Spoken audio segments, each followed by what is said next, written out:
Hey everybody, my name is Matt, and this is my review for X-Men First Class. I went last night to see the midnight showing. Honestly, I've got to say, this was my least looked forward to movie of the summer, except for maybe Transformers. I don't know. Past two Transformers movies have been meh, you know? Especially the last one, it was like, ooh, you know, cheap tricks, blah blah. But anyway, this is about X-Men Last Stand. So I went last night. I almost didn't go, but like I had so many friends going that I was like, okay, I'll go. And I wasn't really expecting a whole lot, and I was surprised. One of my friends told me, you know, it's been getting better reviews than Thor. Thor was the #1 movie I was looking forward to this summer. I really enjoyed it. It was just one of those movies that was right up my alley, that sort of thing. But, you know, I watched X-Men last night, and it was better.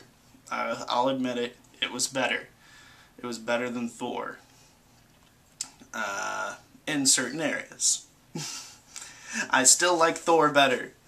Thor's just awesome, you know, God of Thunder, whatnot. Anyway, X-Men, let me point out a few things that I liked about it without giving away too much about it. Azazel, that's the red guy who looks like Kurt Wagner, also known as the Incredible Nightcrawler, that guy. He played a pretty good bad guy. Kevin Bacon's character, I hadn't really heard of him before until I looked him up after the movie, and I was like, oh, he's that guy, you know. But good enough for me. I mean, he played a good antagonist. My favorite character, I gotta say, was actually Magneto. He was the character I was rooting for the whole time. He was like the bad guy who's trying to be a good guy, but like, you know, he had his own view, that sort of thing. I mean, that's kind of what Magneto's always been, but like in the past movies, he was pretty much just the bad guy. In the comics, it's been different a lot of times. Other characters that were played out really well. I really enjoyed what they did with Mystique. That it showed a side of Mystique that we've never seen before. It was character development all around was actually pretty nice. I didn't really like what they did with Beast's character, like who he was before he actually becomes like Beast himself. You know, it didn't seem very much like, you know, what you're used to in the comics, but oh well. I mean, it was still good. It was still interesting. Let me see. I liked a whole lot what they did with Banshee. His character was a lot of fun. Especially, he does fly. He does get to fly in the movie. That's not really spoiling much.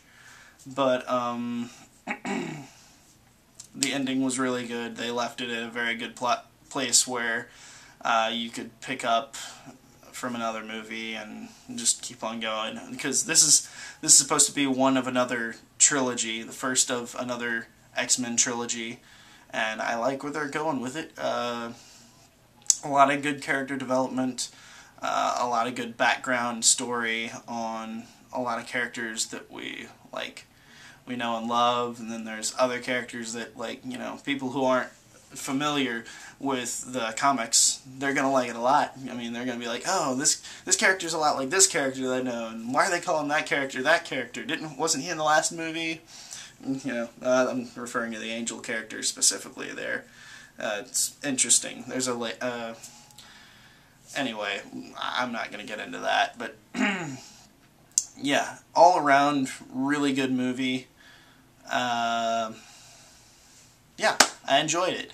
Go out and see it. I'm going to strongly encourage that for anybody. I think anybody can enjoy this movie, unless, I don't know, you're just not into movies with graphics and like complex storylines, I guess. I don't know.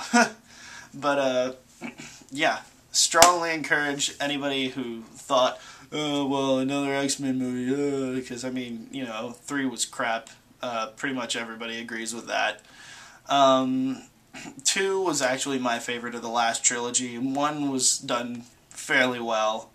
I just didn't like that the first trilogy kind of became, you know, the Wolverine movie.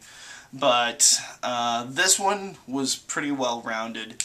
It told you a little bit of everybody's story, but mainly focused behind Xavier and Magneto and how they became friends or bonded or whatever, you know, that sort of thing.